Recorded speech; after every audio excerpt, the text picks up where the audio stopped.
Michelangelo Buonarroti, o como se dice en español, Miguel Ángel. También es conocido por muchos como el Divino o el Gran Divino. Miguel Ángel fue y sigue siendo para muchos el mejor artista de la época renacentista. Nació el 6 de marzo de 1475 en la República de Florencia, y su labor como artista la realizó por más de 60 años. A pesar de que ahora ya es un fósil, la belleza de su arte sigue siendo recordado y valorado por muchas personas en todas partes del mundo. Sus obras son escasas, a comparación de las obras de otros artistas. Esto se debe, como lo vimos anteriormente, a que Miguel Ángel, antes de morir, decidió quemar todas sus anotaciones y todo lo que él guardaba consigo. Con él también muchas obras. Miguel Ángel fue el segundo de 5 hermanos. Su madre falleció cuando él tenía apenas 5 años de edad. La decadencia económica empezó con el abuelo del artista y su padre, que había fracasado en el intento de mantener la posición social de la familia.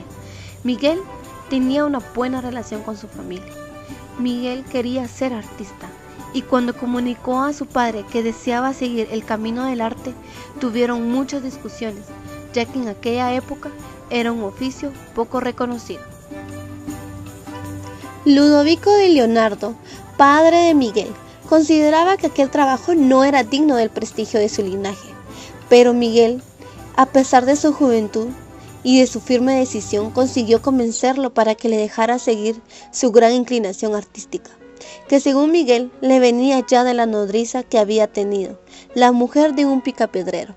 De ella comentaba: juntamente con la leche de mi nodriza mamé, también las escarpas y los martillos con los cuales después he esculpido mis figuras. Miguel Ángel Buonarroti, poesía. Como poeta, Miguel Ángel ha dejado unas 300 composiciones que ocupan un lugar destacado en la lírica.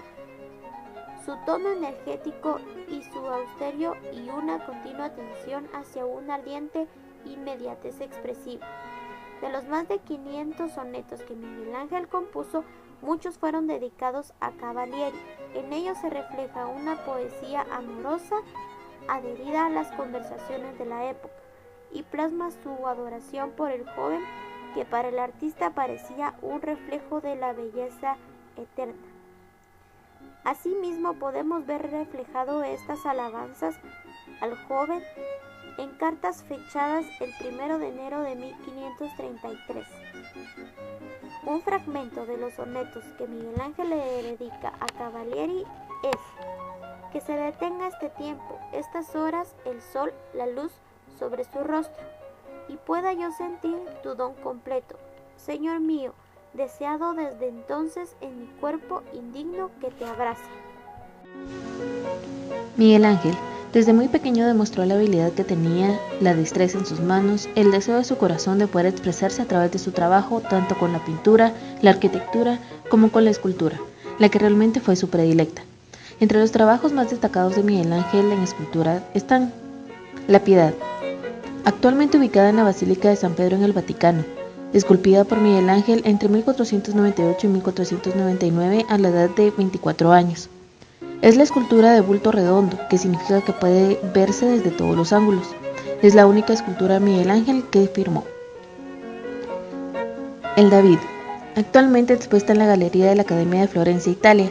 Con una altura de más de 3 metros, Miguel Ángel utilizó la técnica del contrapposto. El Moisés, también una escultura de grandes dimensiones ubicada en la Plaza de San Pedro en Roma. Pintura. Dentro de las pinturas más destacadas de Miguel Ángel tenemos El Juicio Final, ubicado en la Capilla Sixtina en el Vaticano. Esta obra tardó alrededor de 8 años en ser completada. Es una pintura al fresco. La bóveda de la Capilla Sixtina es el conjunto de pinturas del fresco realizadas para decorar la bóveda de la Capilla Sixtina en la Ciudad del Vaticano, Roma. Fue pintada entre 1508 y 1512 por Miguel Ángel y es una de las obras pictóricas más complejas y más bellas de toda la historia del arte. En las obras de Miguel Ángel, tanto en pintura como en escultura, se caracteriza por ser de apariencia juvenil. Esta apariencia era considerada en la época como el ideal a alcanzar. En el año 1532, en la llegada del invierno, Miguel Ángel, con 57 años de edad, viaja de nuevo a Roma, llamado por el Papa Clemente VII. Y fue entonces cuando conoció a Tommaso Cavalieri y de inmediato se enamoró de él. Miguel Ángel lo amó con toda pasión, infinitamente más que a ningún otro. El joven Cavalieri, entusiasta de las artes, ya admiraba enormemente al maestro. El amor que sentía por Cavalieri y por todos sus amantes masculinos era una forma de rendirse ante la belleza platónica. Toda su obra está rendida al cuerpo masculino y a su indudable belleza desde sus inicios hasta su muerte.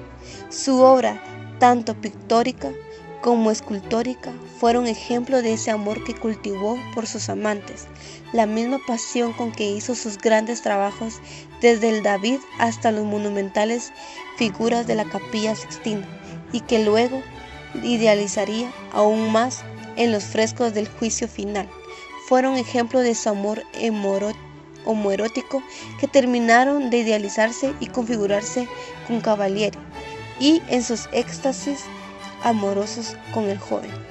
18 de febrero de 1564. Miguel Ángel Buonarroti, magistral escultor, pintor y arquitecto, muere en su casa en uno de los barrios más pobres de Roma.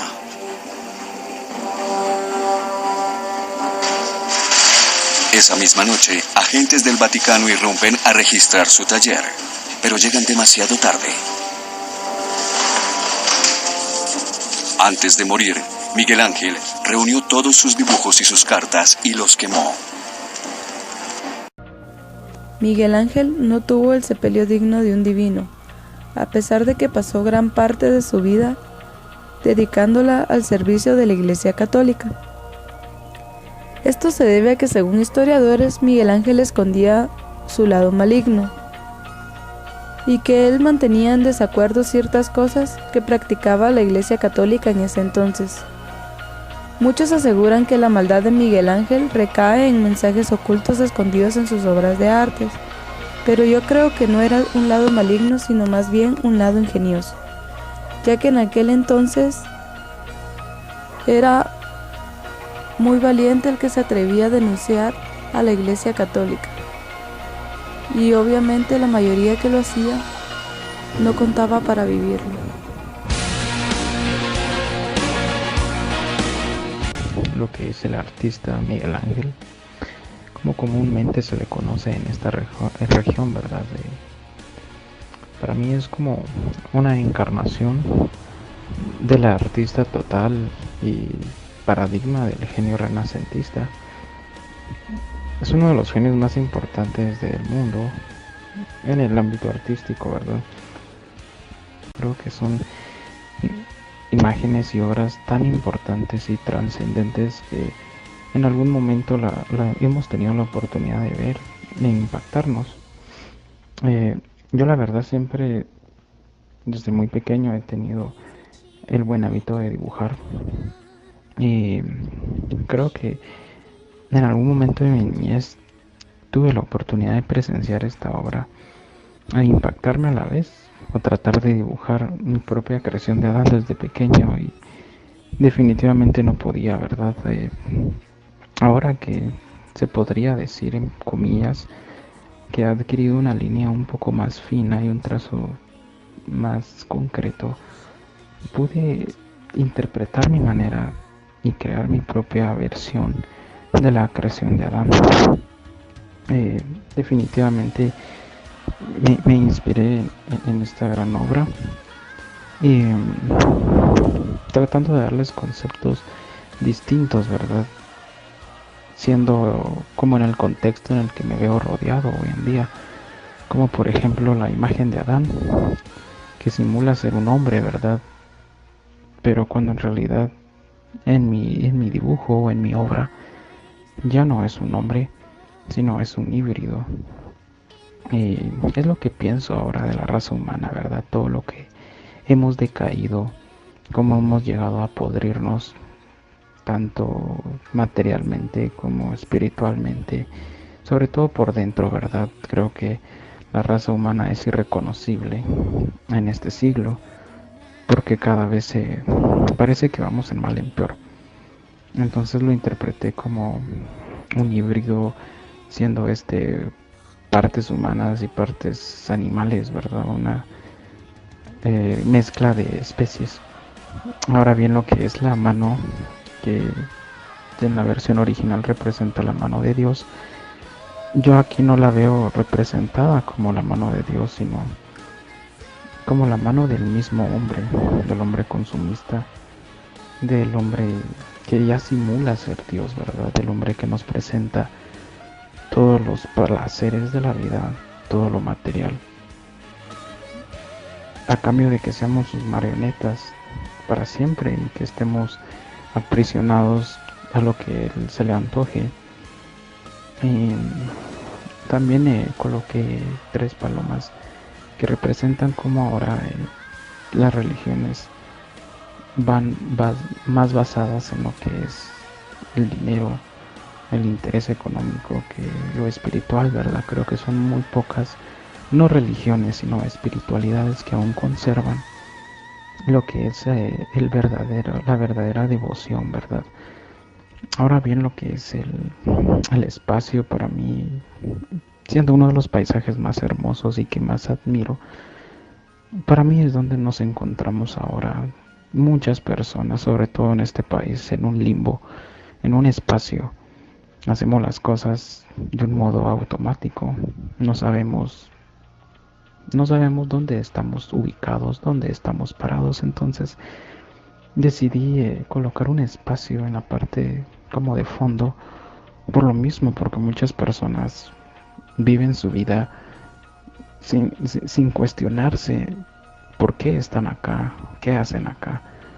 Y lo que es el feto, para mí representa cómo nosotros nacemos actualmente, ¿verdad? Esta generación en pleno siglo XXI, nacemos en un mundo básicamente podrido, donde hay mucha contaminación, donde siguen habiendo guerras, y todo esto va en aumento.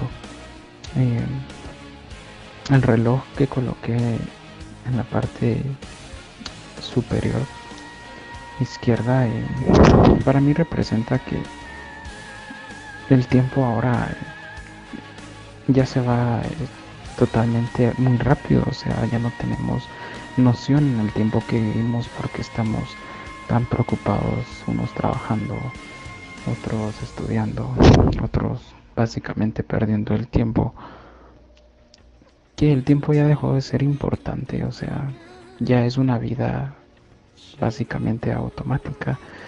Vivimos por instinto, no por razón. Y más o menos ese es el tipo de concepto que he tratado de darle a este dibujo que en sí no está terminado, ¿verdad? Todavía faltan algunos detalles que pintar y algunas otras cosas que agregar, ¿verdad? Pero me siento muy feliz al haber terminado.